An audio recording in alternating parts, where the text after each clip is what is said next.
Dice la palabra así, sentadito, ¿ok? Dice, pero cuando se manifestó la bondad y la benevolencia de Dios nuestro Salvador, nos salvó, no por obras de justicia que nosotros hubiéramos hecho, sino según su misericordia, por medio del lavamiento de la regeneración y de la renovación del Espíritu Santo, el cual, es decir, el Espíritu Santo, el Padre derramó en nosotros, en la conversión, dice, abundantemente por medio de Jesucristo, nuestro Salvador. Así que ya empezamos a ver una operación trinitaria en el proceso salvífico, para que, habiendo sido justificados por su gracia, fuésemos hechos en esperanza herederos de la vida eterna. Vamos a leer otra vez el versículo 5, que es el texto clave de este aniversario, el que tenemos en todos lados. Ya lo vi atrás, aquí.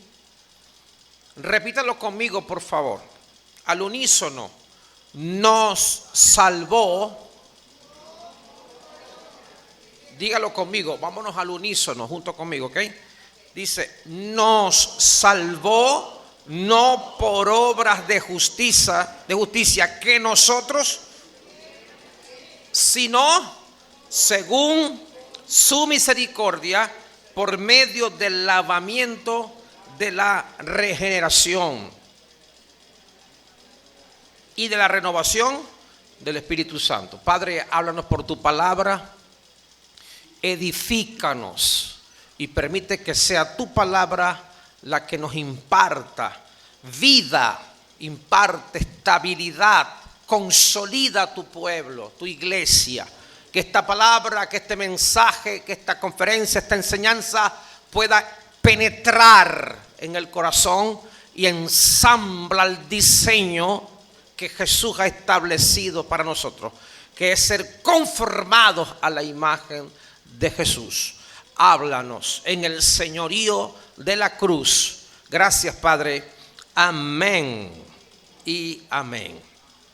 Amados, hablar de la salvación es hablar de un tema que está cerca del corazón de Dios, y déjame decirte que es mi tema predilecto, favorito. Una vez que el pastor pasa el título del aniversario, en mi corazón hubo gozo, porque es muy raro, es muy extraño que estos temas sean la bandera de los aniversarios. Generalmente los temas son otros y algunas veces los dejan libre, pero para mí es una alegría hablarles sobre la doctrina de la salvación y las implicaciones prácticas que tiene este tema para la iglesia de hoy. Para nosotros a veces es difícil entender lo que es la salvación por gracia. ¿Por qué es difícil entenderlo? Porque estamos acostumbrados al mérito, estamos acostumbrados a la buena obra, a pensar que algo hicimos, a pensar de que algo yo hice para ser salvo. Generalmente usamos algunos términos populares como lo siguiente: acepta a Cristo. Ven, tú tienes que recibir a Cristo. Y a veces estos términos se hacen populares como que Jesús está con los brazos abiertos rogándote para que le recibas. Y pintamos a un Cristo que está rogando como que si es una chicha que está pasada y que hay que buscar la manera que la gente, por favor, no deje que se pierda esa chicha. Entonces, pareciera que es que Dios está dependiendo absolutamente de que nosotros por favor le digamos a veces que sí. Y resulta que esto no se trata de que yo recibí a Cristo. Por supuesto, recibimos a Cristo, no vaya a malinterpretarme, recibimos al Señor, pero antes de que yo le recibiera, Él me recibió a mí. Antes que el Señor a ti te te diera la salvación, no es porque tú solamente lo decidiste, sino porque Él lo ha decidido. Entendamos esto: tú no lo escogiste a Él, Él nos escogió a nosotros, que es lo más importante de la doctrina. O sea, no se trata de que usted, no, yo recibí a Cristo, como que si fue una decisión que usted planificó, como que fuimos más inteligentes que el vecino. Es decir, ¿por qué usted está aquí? ¿Por qué estamos aquí? ¿Porque usted fue más inteligente que su vecino? ¿Porque fue más sagaz que otros? ¿Porque usted planificó su salvación? Porque usted fue muy inteligente y usted, bueno, el Dios me tiene que dar gracias a mí porque yo le busqué a Él. Esto no se trata de mí, no se trata de usted. Usted está aquí porque a usted lo trajeron, lo llevaron. Usted fue acepto, Efesios capítulo 1, fuimos aceptos en el amado. A nosotros nos aceptaron primero. Antes de yo aceptar, yo fui aceptado. Antes de usted aceptar, usted fue aceptado. Pablo dice en Tito algo que es impresionante. Ese párrafo, que podríamos hablar todo un día en este párrafo, plantea las doctrinas fundamentales de la salvación. Entre ellas, Pablo habla de la justificación. Pablo habla aquí de la regeneración. Pablo habla aquí que no fue por obras de justicia. Pablo plantea la renovación del Espíritu Santo. Pablo expone la gracia. Pablo expone la misericordia. Este párrafo está lleno de un contenido explosivo de lo que es la gracia del Señor al salvarnos. Pablo usa el verbo en pasado. Dice, nos salvó, dando por hecho, por sentado, que nosotros ya somos salvos. Ya fuimos salvados. Estos verbos que se usan en el griego, por ejemplo, uno de los verbos más famosos es el soter, que es salvador, la soteria. Esa palabra salvación, salvar, libertar, rescatar, es profunda, amados. La pregunta que le hacemos a la iglesia en este aniversario: ¿dónde estaba usted cuando el Señor lo escogió?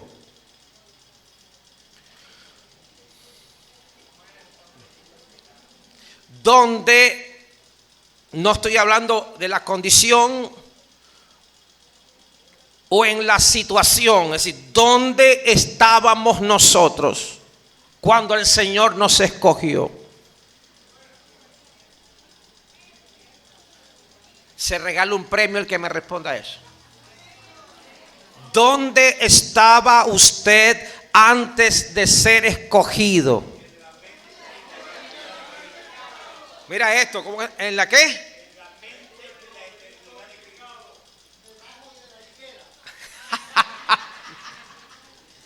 ¿Dónde estaba usted cuando el Señor lo escogió?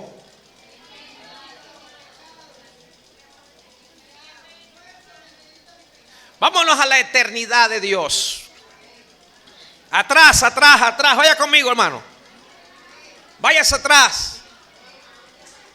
¿Dónde nos vio Dios desde el alfa? Él es el alfa y la omega. Cuando estaba el alfa, la eternidad pasada, ¿dónde nos vio el Padre? Si usted entiende este detalle, va a entender todo lo demás. Agárrese la butaca, ¿sí? Fuerte. Apriétese los cinturones. ¿Dónde estabas tú cuando el Padre te escogió? Estabas en el lago de fuego. Todos. Nos perdimos todos. Te voy a hablar de la historia que la gente no sabe porque no hemos llegado allá. Esto ya terminó. En la mente del Padre esto ya terminó. Él es el alfa y la omega, el primero y el último. Desde la eternidad pasada hasta la eternidad futura, de una sola vez, una sola mirada, ya el Padre eternamente nos vio perdidos. Tú y yo estábamos en el lago de fuego. Agárrese duro que le dije que esto es fuerte. Todos nos perdimos. Usted dice, ¿cuándo? No me acuerdo de eso. Claro, lo que pasa es que estamos en el tiempo. Hoy estamos en el tiempo. Y hoy pensamos diferente. Hoy tenemos a Cristo. Pero si Dios te mostrara la historia verdadera de tu destino y de donde Dios te vio, te quedarías aterrada. Se te erizan los vellos de saber que eras y éramos enemigos de Dios a tal punto que nos perdimos. Dios no nos vio aquí caminando, nada más. Su mirada fue al futuro. Y del futuro la noticia era la siguiente: el mundo no le conoció. Cuesta entender que usted estaría con gusanos en el lago de fuego. Eso cuesta entender que yo me perdí. Todos nos perdimos. La historia terminó mal. Todo se terminó. La visión profética de la Biblia es catastrófica en eso. Base bíblica, voy a buscar textos bíblicos porque hay que fundamentar esto por la palabra. ¿Cómo es que nos perdimos todos? Sí, nos perdimos. Todos rechazamos a Dios. Por cuanto todos pecaron. Todos pecaron. Están destituidos. Así nos vio Dios. Dios nos vio desde la eternidad, perdidos, rechazando a Cristo. Dice, todos pecaron. No solamente en Adán pecamos. Es que la historia de Dios del futuro, jamás contada esta historia, no ha sido contada. Es que tú y yo llegamos al lago de fuego. La Biblia dice, están destituidos. Dios nos vio, ¿dónde? Destituidos, ¿dónde? Perdidos, ¿dónde? En el reino de Satanás. ¿Dónde estábamos cuando nos escogió? En el reino satánico. Base bíblica. Nos trasladó. No nos escapamos. Nadie se escapó. No fue que fui sagaz y le quité las llaves al diablo y me escapé. Como el zorro y el sargento García, que se le descuidaba y le quitaba la llave. No es que tú querías salir del infierno. Tú no te querías salir. A ti te buscaron. Operación imposible. Misión imposible. Te trasladaron. Tú no te mudaste. Tú no viajaste a Cristo. A ti te escogieron. Te sacaron de un reino y te instalaron en el reino de Jesucristo. ¿Van conmigo, hermanos? La Biblia dice entonces que estábamos ¿dónde? En el reino de las tinieblas. ¿Y qué hacíamos en ese reino?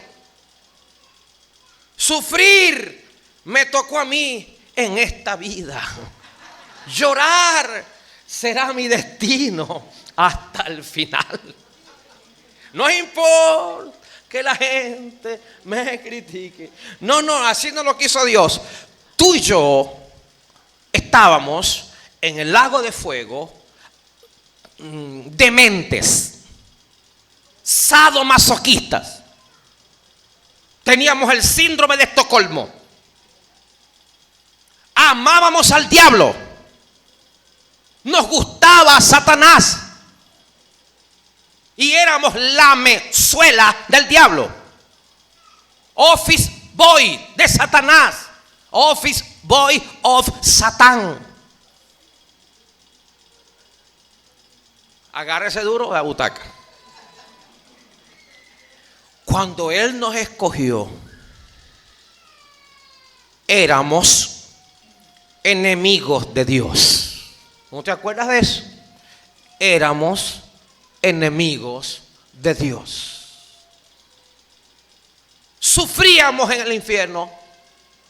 Nos gustaba sufrir. Es como la mujer que está enganchada a un psicópata, o la mujer enganchada a un narcisista. La golpea, el depredador la aliena, la usa, la explota, la viola, y ella lo defiende. He tratado pacientes. 8 de cada 10 mujeres depredadas por psicópatas vuelven con ellos. Nosotros, ¿dónde? Le pregunto otra vez, ¿dónde estábamos nosotros cuando Él nos escogió?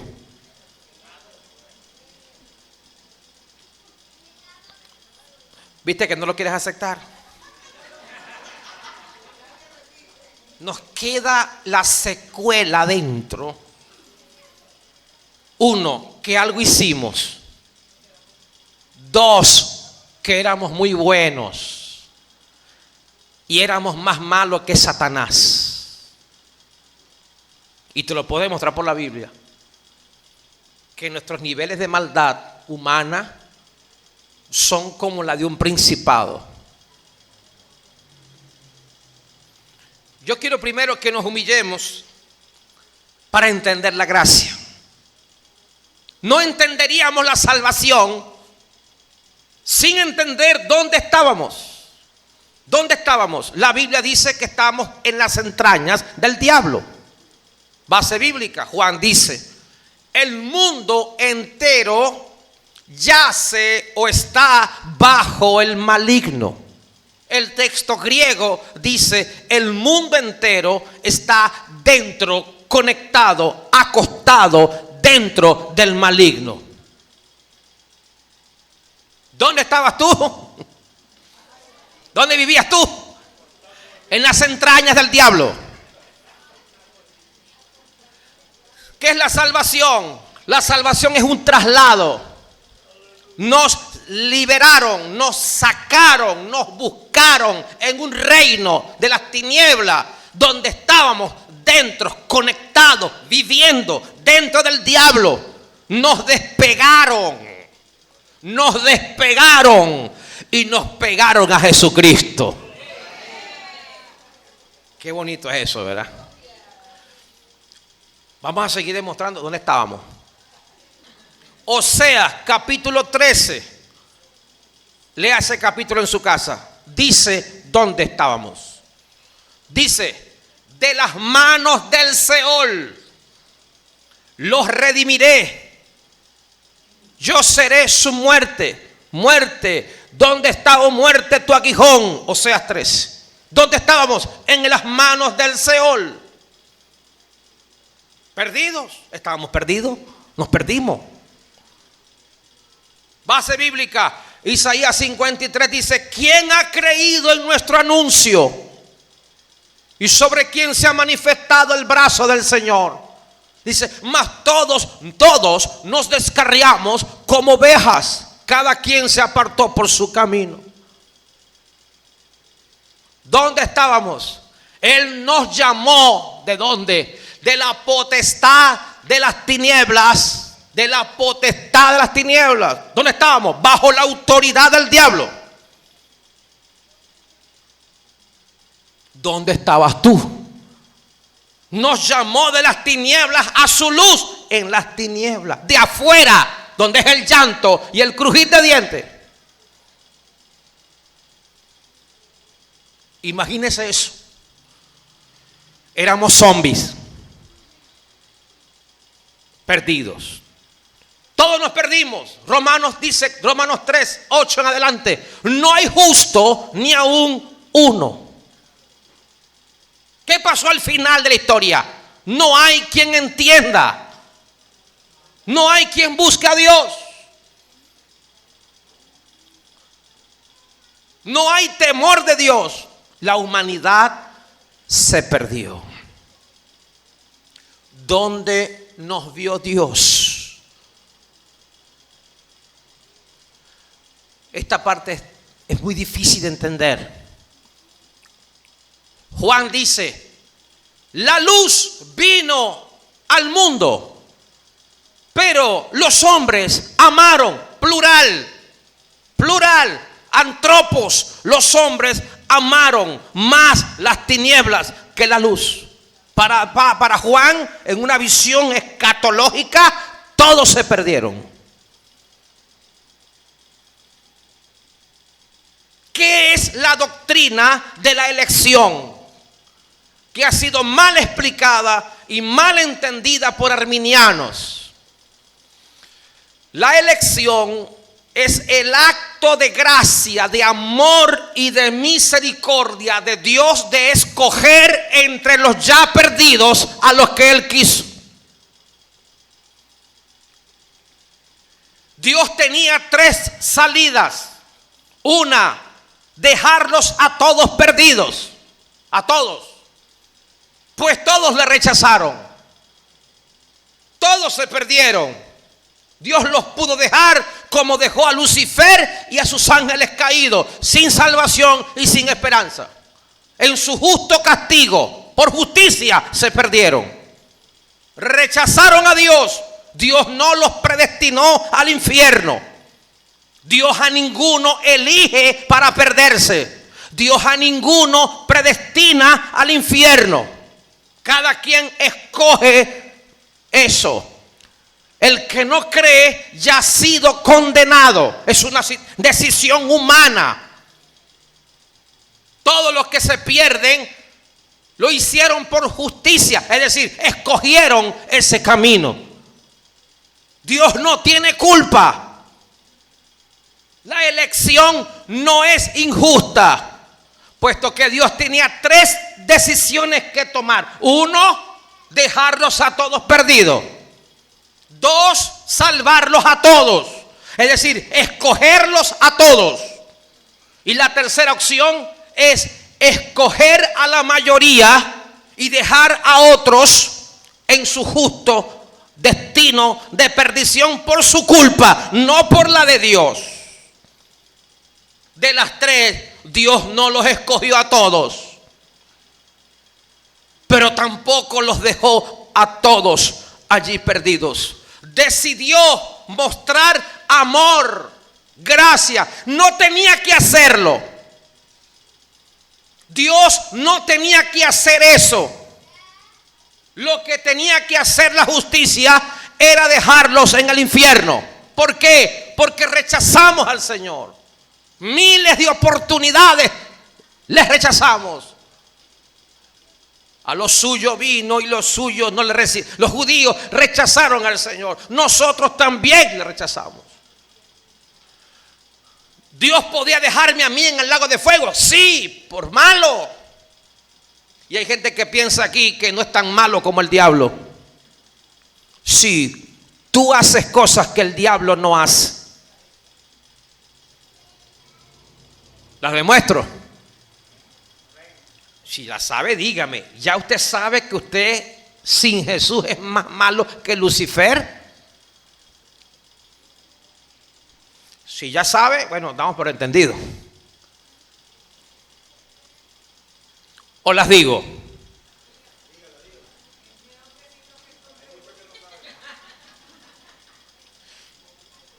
Los demonios no maldicen a Jesús. Los hombres maldicen a Dios.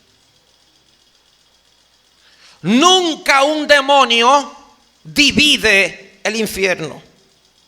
Los humanos y cristianos que yo conozco dividen la iglesia. Los demonios no quieren otro diablo. Nosotros queremos muchas veces. Nunca en el infierno usted va a escuchar: queremos otro diablo, queremos otro diablo. Pero aquí decimos: queremos otro pastor, queremos otro líder.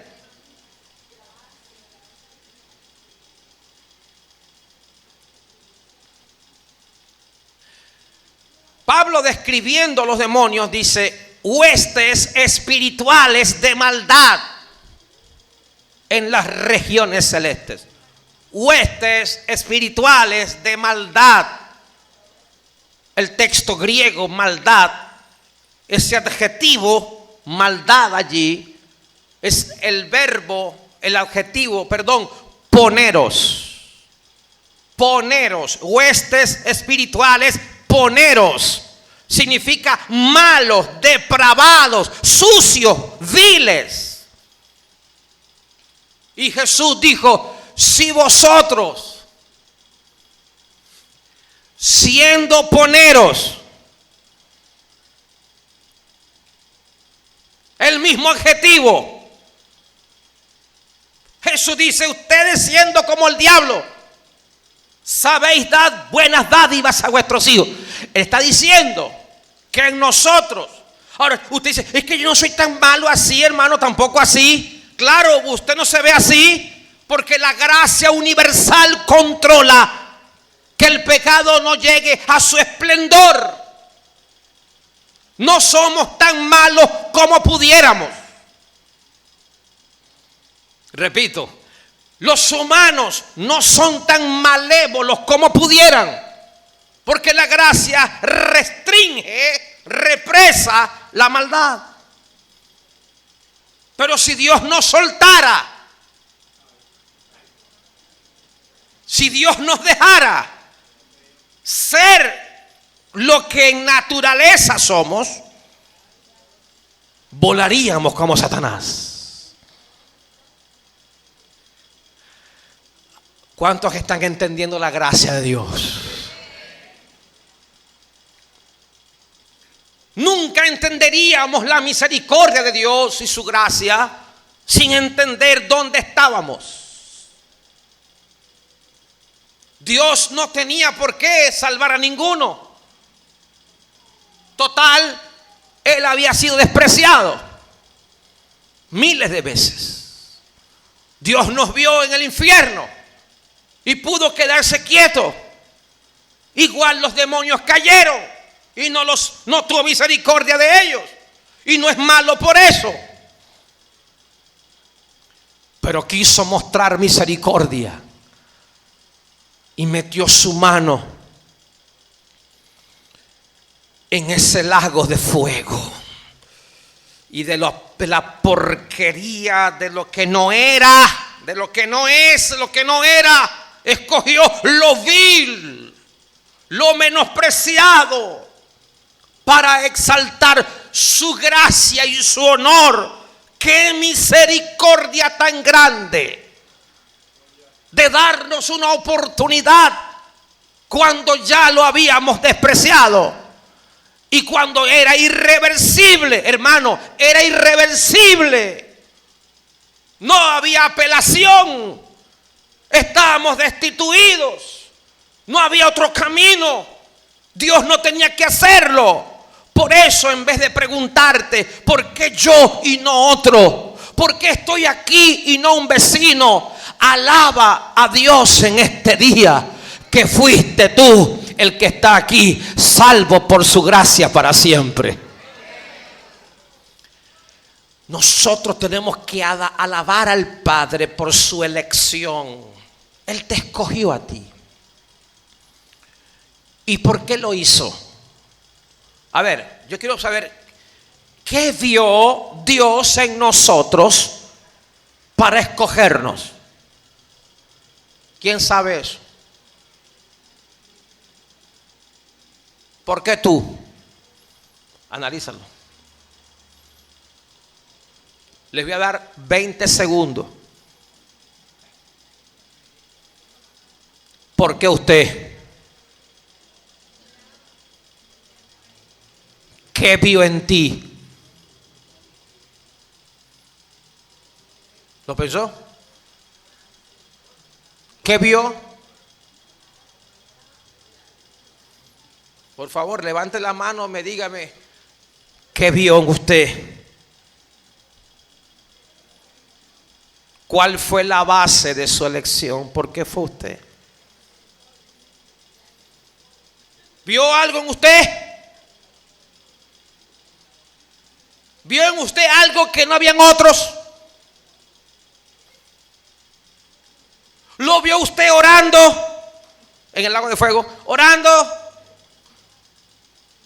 ¿Pedía usted misericordia ahí? Sácame de aquí.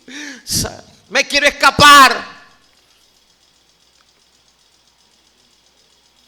¿Qué vio en usted? Dígalo conmigo. No vio nada. Sí vio algo, me acordé. Ya acordé. El pecado. Hay un predicador que respeto mucho, pero él dice: yo puse el 10% y el Señor puso el 90%. Y le dije: yo no creo eso, porque yo creo que fue que tú pusiste el 100%, le dije yo.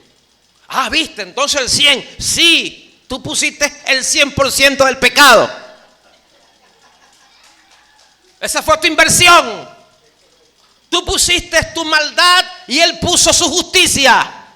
Tú pusiste tus obras viles y Él puso sus obras de salvación. Tú pusiste tu condición y Él puso sus méritos. Tú pusiste tu incompetencia y Él puso su competencia. Tú pusiste lo terrorífico y Él puso lo benévolo. Señores, el Señor no vio algo digno de negociar con nosotros. No estábamos en condición de negociar. Primero, le odiábamos. Segundo, éramos sus enemigos. Tercero, éramos hijos de ira. Cuarto, estábamos alienados, enajenados, locos.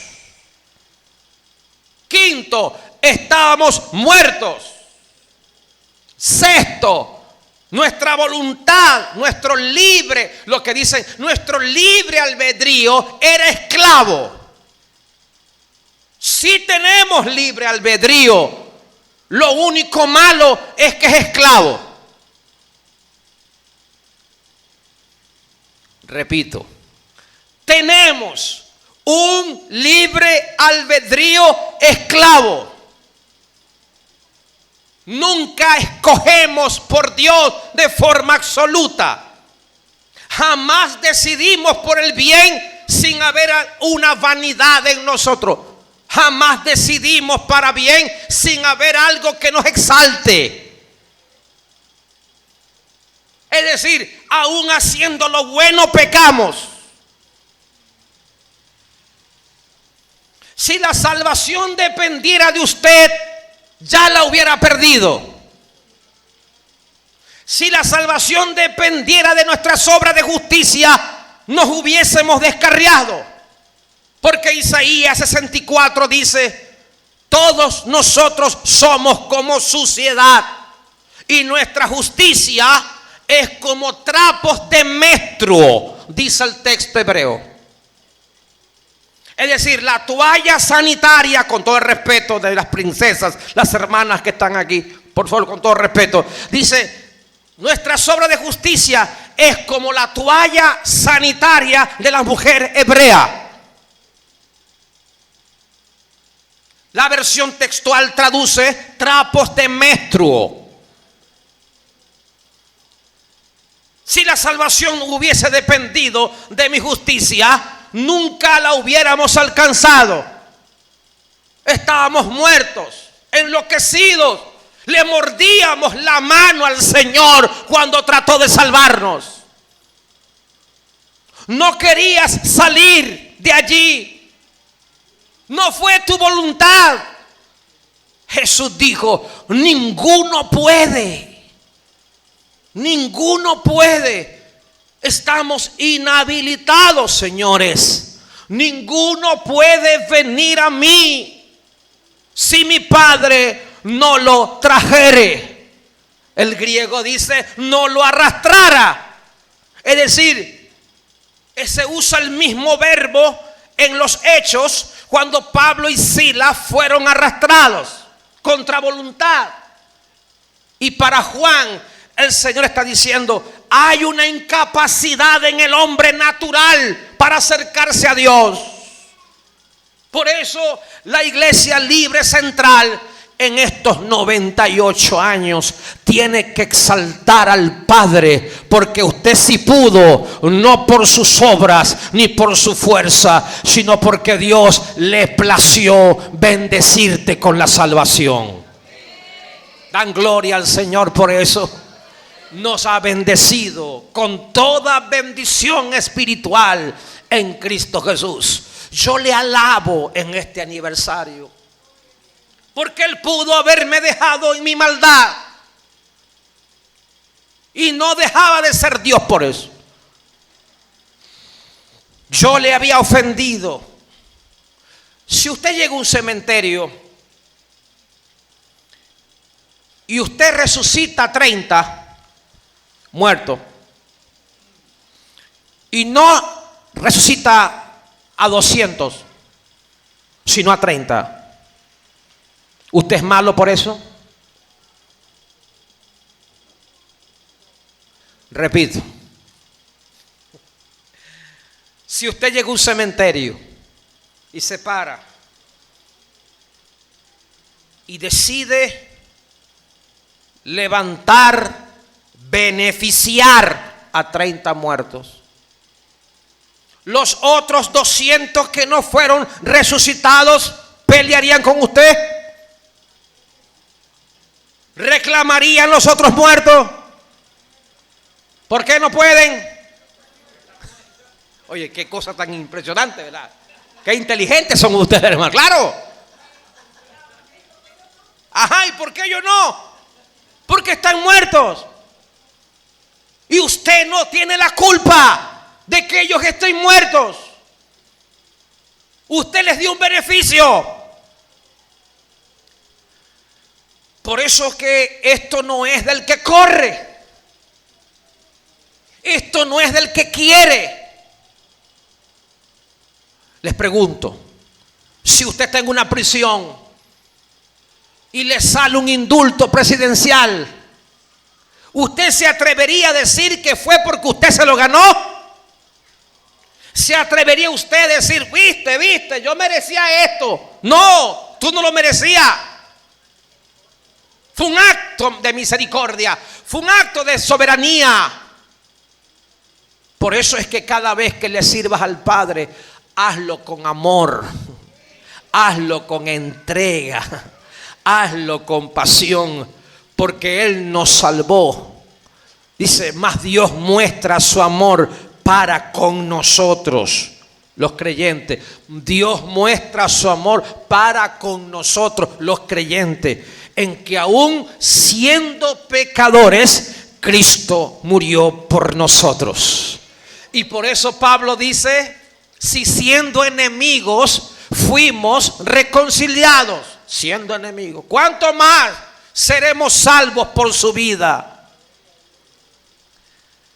¿Sabe que Cristo vino al futuro?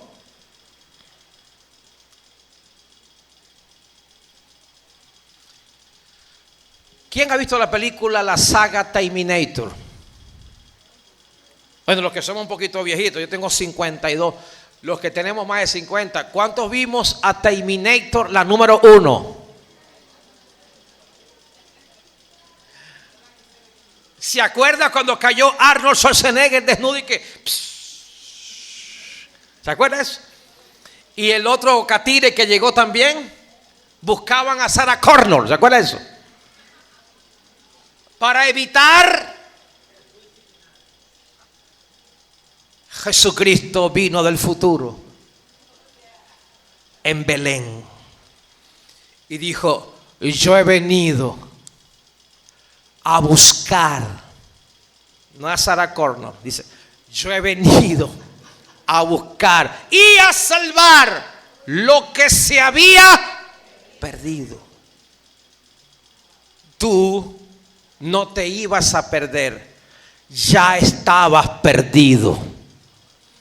Y un acto de bondad y de gracia te tiene en esta iglesia en estos años, y te tiene en Jesucristo. Y la gloriosa noticia es que no te vas a perder.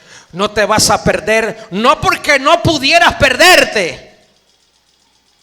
Óyeme, no porque no pudiésemos perdernos por nuestras obras, porque un solo pecado nos perdería. Tú no te puedes perder porque a ti no te pueden perder. Lo explico de otra manera. No es que tú no pudieras perderte, es que Cristo no te puede perder. ¿Por qué Jesús no te puede perder? Porque Él dijo: esta es la voluntad del que me envió. Vino al futuro con eso. Que de todo lo que me diere, no pierda yo nada.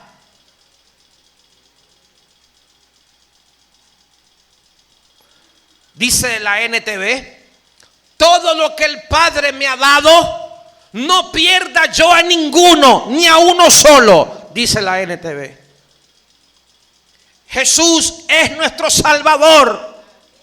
A Él le entregaron 100 ovejas y no va a entregar 99. Ni va a entregar 20. Él va a entregar las 100 que el Padre le ha entregado. Por lo tanto, no se va a descompletar el rebaño. Pasarán 100 años más en esta iglesia. Posiblemente, si Jesús no ha venido, 200 años más. Y nosotros estaremos confiados que en la resurrección de los muertos Él nos levantará y seremos de Él para siempre. Ustedes aplauden aquí, den un aplauso a Cristo, sí. Diga conmigo: estoy preservado por misericordia. Mi vida está en Dios. Dios no te puede perder. No es que tú no te pudieras perder, es que Dios te puso un GPS para que no te pierdas adentro. Estamos programados. Él escribió su ley en nuestra mente y en nuestros corazones. Y esa ley que ha sido, es un programa, es un software. Nosotros tenemos adentro la palabra. Tenemos códigos internos que se activan cuando alguien está pisando raro, cuando alguien se va a desviar. Se activan mecanismos de defensa, porque somos algo impresionante, algo que Dios valora, algo que Dios quiere, algo que Dios atesora. Y no porque yo lo merezca o porque tú lo merezcas. Es un amor que no tiene explicación. El amor de Dios nos asfixia. Dice el texto: nos constriñe. El grave problema que la iglesia tiene en estos años es que estamos filtrados por falsos creyentes. Hay dos tipos de iglesia: la iglesia nominal, la que está inscrita en los registros, la que ofrenda, diezma y es miembro de asamblea.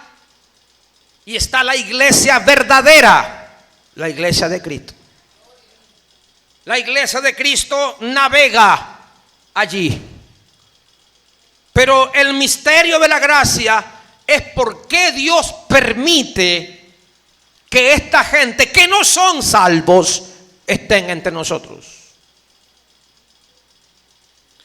Y como yo le digo a los pentecostales, ustedes están más filtrados que cualquier otro grupo en la tierra. Agárrese la butaca, con lo que le voy a decir es fuerte, fuerte. La iglesia que será arrebatada no es la iglesia nominal, es la iglesia de Cristo. ¿Cómo se sabe que usted es de Cristo? Hay señales de que usted es escogido, que usted es salvo. Uno, usted aborrece el pecado aunque peca. Dos, usted tiene pasión por Cristo. Tres, usted no es San Pichirre. Usted no tiene los brazos como Barney. Usted es dadivoso, porque el que ama da. Y una característica del perdido es que no le gusta dar. Si usted es tacaño, revísese. Examínese que posiblemente no haya nacido de nuevo. Porque el que ama a Dios da. Porque de tal manera amó Dios al mundo que ha dado. El que no escatimonia a su propio Hijo, sino que lo entregó. Ya conocéis la gracia de nuestro Señor Jesucristo, que por amor a vosotros se hizo pobre siendo rico. El amor empobrece para enriquecer. Los macedonios dieron más allá de su fuerza. La viuda dio lo que tenía. Zaqueo se atrevió a dar el 50%. Cuando la gente salva, hace como Zaqueo. Cuando la gente nace de nuevo, ayuda, es bondadoso, dadivoso. Ahí tú sabes que has nacido de nuevo. ¿Cuántos han nacido de nuevo aquí?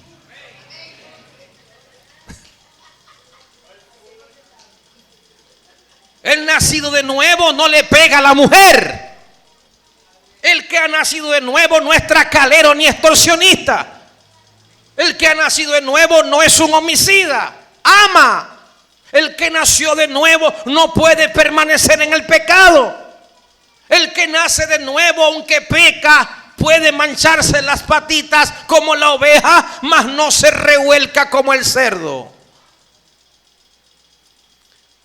Pero estamos infiltrados, filtrados por falsos creyentes. Entonces uno de esos se revuelca, llega a ser testigo de Jehová y decimos, perdió la salvación. Ese hermano era un hombre de Dios, perdió la salvación. Ahora es Rosa Cruz, espiritista. No ha perdido nada. Nunca la tuvo. Agárrese a la butaca. No todo el que dice Señor, Señor es salvo. ¿Cómo es posible que se puede tener dones y no ser salvo?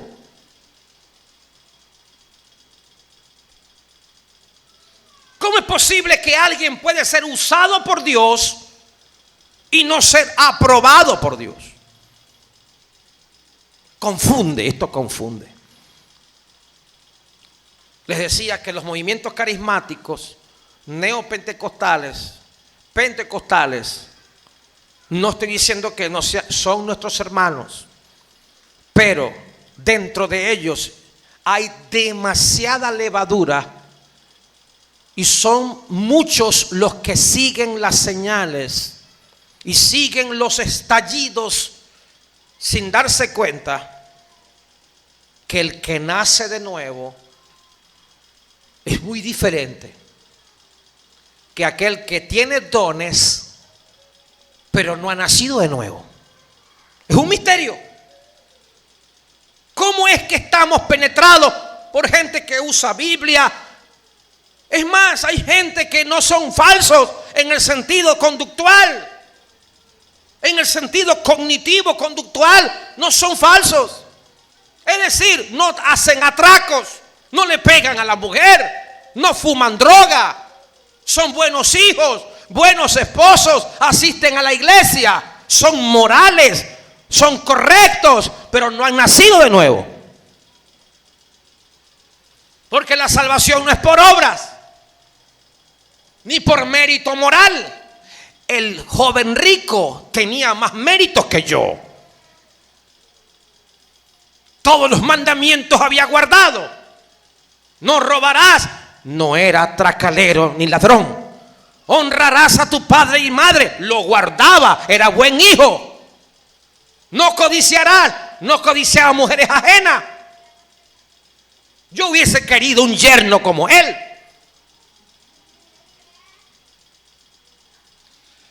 Una sola cosa te falta.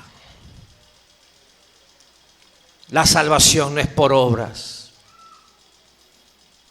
Nicodemo era fariseo, moral, recto, circuncidado, legalista, cuidadoso, pulcro, decente, moral, maestro de la ley. Y Jesús le dijo: tienes que nacer de nuevo.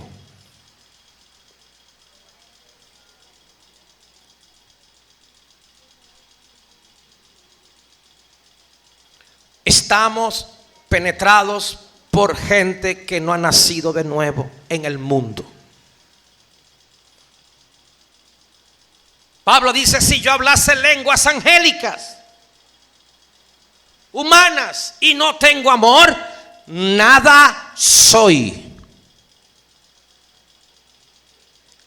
Señor, Señor, en tu nombre profetizamos, en tu nombre hicimos milagros y echamos fuera demonios. ¿Sabe lo que es tremendo? Yo he visto eso. ¿Sabe qué es tremendo? Un exorcismo verdadero. Yo fui a un sitio donde un hombre levitaba y le pegaba la cabeza al techo. Parecía David Copperfield volando.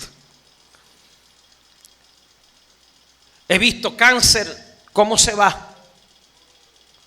He visto señales. Mi mamá duró muerta un día.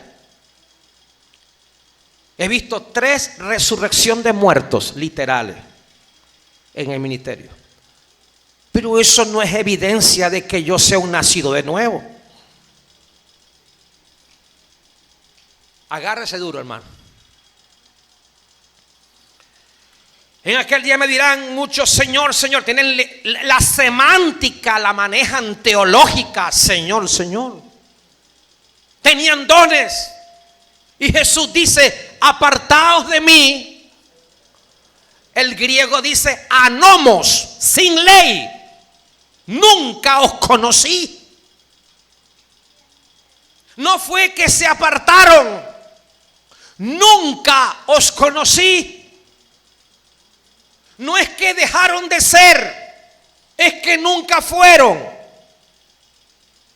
Nunca empezaron. Nunca os conocí. Esto es aterrador. ¿Cómo es posible que hay gente con dones en la Biblia que el Señor diga: nunca os conocí? Judas Iscariote estaba entre los apóstoles. Y hay base bíblica que él no era regenerado, no era salvo. Pero nadie sospechaba de Judas porque hacía las señales que todos hacían. ¿Quién dice que Judas no era salvo? Jesús. Jesús dice: algunos de ustedes no creen. Y Juan aclara: y esto lo decía de Judas porque sabía quién le iba a entregar. Jesús declaró que Judas no era creyente. Otro texto bíblico. Jesús dice: yo os escogí a los 12 y uno de ustedes es diablo. No dijo tiene al diablo. Dijo su naturaleza es depravada. No es salvo. Jesús dijo: los que me diste, ninguno se perdió, excepto el hijo de perdición. ¿Qué significa el modismo hebreo, hijos de perdición? Significa, cuando decimos hijos de luz, significa su naturaleza es luminosa. Hijos de ira, su naturaleza es digna de ira. Hijo de las tinieblas, su naturaleza es tenebrosa. Hijos del trueno, su naturaleza es demasiado estrondosa, un carácter incontrolable. Cuando dice hijo de perdición, significa su naturaleza es perdida, depravada. Judas no había nacido de nuevo. ¿Cómo van a decir que se salvó? Si en vida, antes de que se ahorcara o se suicidara, Jesús está diciendo antes que Judas se matara, hijo de perdición. Es decir, Jesús dice, la razón por la cual se pierde es porque su naturaleza es depravada. Me va a decir a mí, a un hermano, que se va a salvar porque sabe predicar, o porque es maestro de la Biblia, o porque tiene capacidades espirituales. Es un misterio. ¿Cómo es que Dios usa gente en esos niveles que no han nacido de nuevo? Bueno, la burra de Balaán profetizó y siguió siendo burra. El pez para Jonás lo usó Dios, ¿sí o no? Y siguió siendo un depredador en el mar. El gallo para Pedro lo usó Dios, ¿sí o no? Y siguió siendo fornicario con las gallinas. Ciro lo usó Dios. Nabucodonosor lo usó Dios. Y hay muchos en la Biblia que llegaron a la iglesia y no eran salvos. Ejemplo, Simón el mago. Lo bautizaron. ¿Quién era el mentor de Simón el mago? El mentor. ¿Quién lo discipulaba? Felipe el evangelista. ¿Sabe quién era Felipe? El viajero en el tiempo. Es decir, que el que fue traspuesto de un sitio a otro. Ese no se había dado cuenta posiblemente quién era Simón. Porque en las iglesias se convierte un espiritista, lo suben al púlpito de una vez a un testimonio. Viene alguien narcotraficante, lo suben antes de tiempo para que testifique lo que era. Y Simón el mago llegó a la iglesia, hasta se bautizó. Pero cuando llegó Pedro y Juan, quiso comprar el poder de Dios. Y ellos dijeron, usted está en tinieblas y en oscuridad, arrepiéntete. No era salvo. El último pastor de la Odisea tiene las características de un inconverso.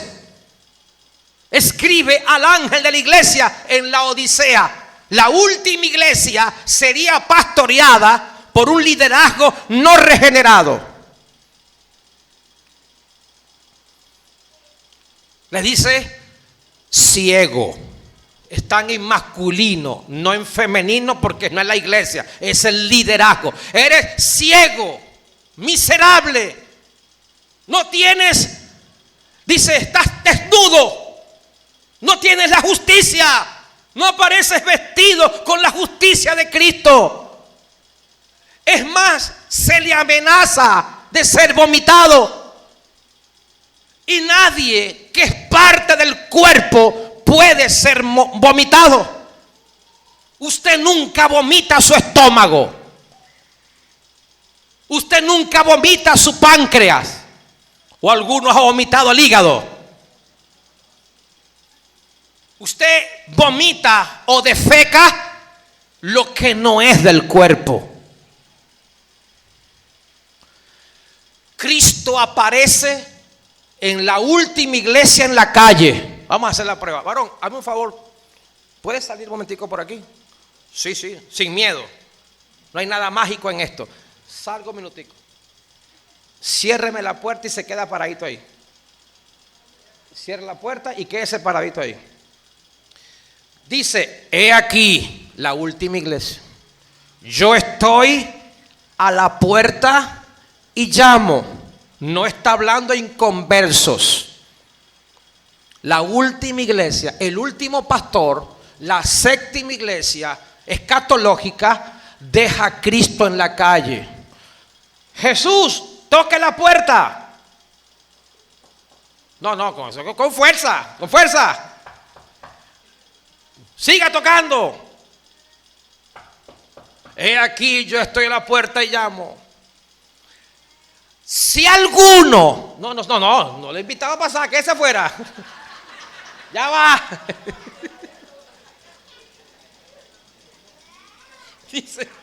Dice, si alguno, fíjese lo poquito de escogidos que habían ahí. Alguno oye mi voz y abre la puerta, entraré a él. Es decir, haré un pacto nuevo de renovación. Cenaré con él y él conmigo.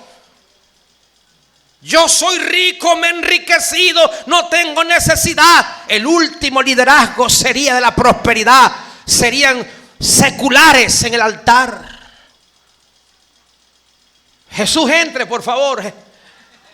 Se me olvidó. Señor, entre.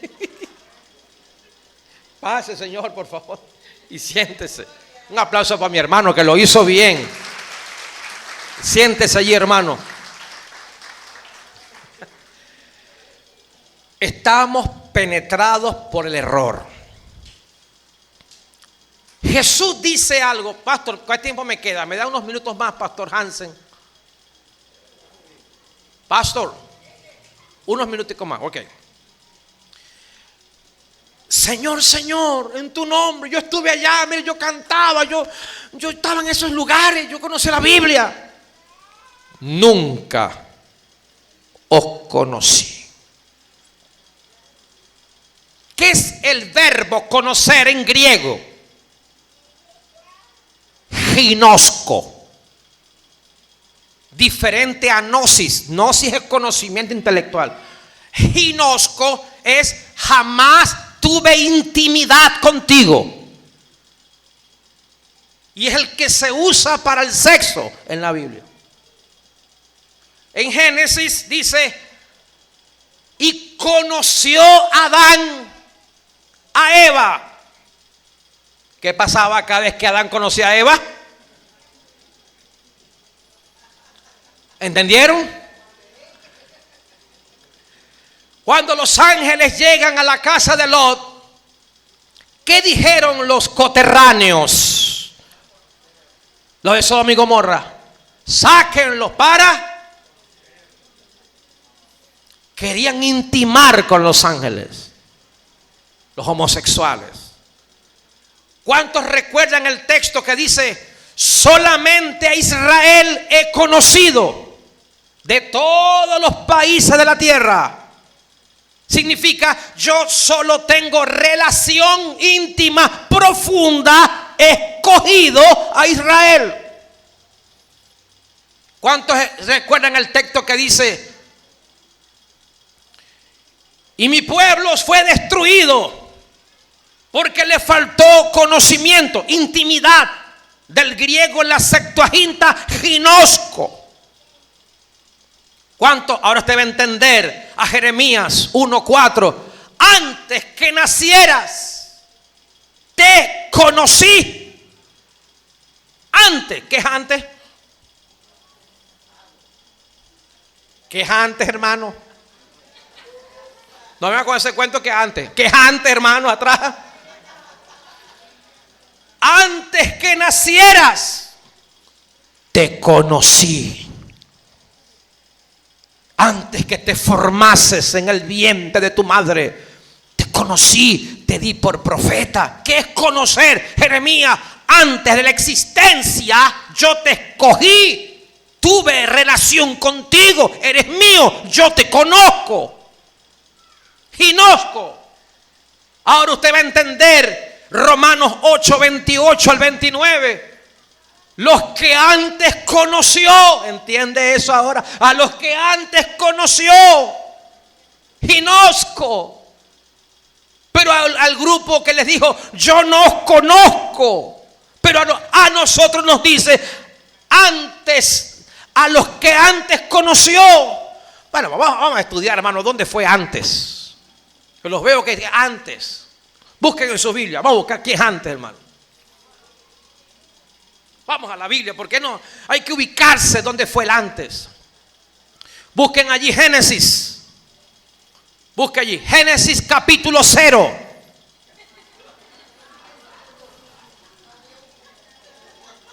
¿Lo consiguieron? Ese es antes. Antes. ¿Ahora entendieron qué es antes? Ajá. A los que antes conoció, intimó, tuvo con ellos eternamente, a esos predestinó. Gloria a Dios. Pero las vírgenes, habían 10, 5 insensatas y 5 prudentes.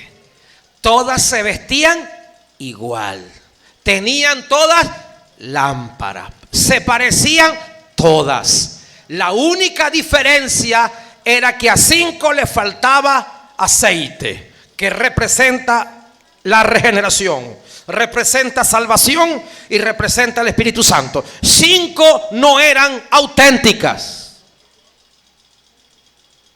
Y tocaban la puerta.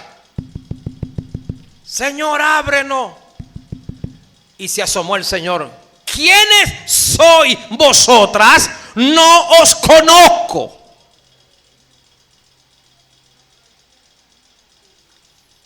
¿Cuántos son conocidos por Dios? ¿Tan poquito? Padre, observa para acá. ¿Cuántos son conocidos por Dios? Mis ovejas oyen mi voz y yo las conozco. Y esta es la vida eterna, que te conozcan. Por eso es que estamos conocidos por el Señor. Dice Pablo, conoce el Señor a los que son suyos. Él los ha escogido antes. ¿Dónde es antes? Ya sabemos. Aplicación práctica y termino. Concluyo. Número 1, debemos dar gracias a Dios porque nos escogió a nosotros. 2, no fue porque nosotros le buscamos a Él, sino porque Él nos buscó primero. 3, no hay algo que haya visto en nosotros. Bueno, sí nos vio en el lago de fuego. 4, no podíamos entender a Él hasta que Él nos abrió los ojos. Y 5, todo lo que respire en este sitio, en estos 98 años, alabe al Señor por siempre. Póngase de pie. Les hago la pregunta necia. ¿A cuánto les habló el Señor? A mí me habló el Señor. ¿Somos salvos? ¿Somos tan malos como pudiéramos?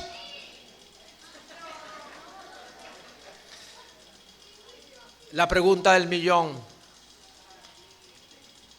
¿Dónde estábamos cuando Él nos escogió? ¿De dónde nos sacó entonces el Señor? De la perdición. ¿Queríamos salir de allí? ¿Éramos amigos de Dios? ¿Éramos masoquistas? ¿Éramos lamezuelas del diablo? Cuando Él metió su mano, ¿lo acariciábamos o lo mordíamos? Pero cuando nos sacó y nos trasladó, nos sacó con fuerza. No fue que, mira, por favor, entiende, los gusanos te están acabando. No, tuvo que agarrarnos, hermano. ¿De dónde nos despegaron? ¿Dónde estamos en conexión con el diablo? Dentro de él. ¿Qué es la salvación?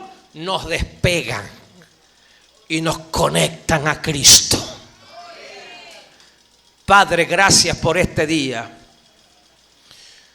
Alegre y gozoso, Señor, de haber predicado tu palabra en esta iglesia, en estos 98 años. Dale solidez a los hermanos, confianza y estabilidad, y permite que podamos servirte por amor, porque por gracia hemos sido salvados. Nos salvó por su misericordia, no por obras de justicia que nosotros hubiéramos hecho. Gracias, Señor. Amén y amén. Muchas gracias, hermano, por la oportunidad. Gracias. Siéntense.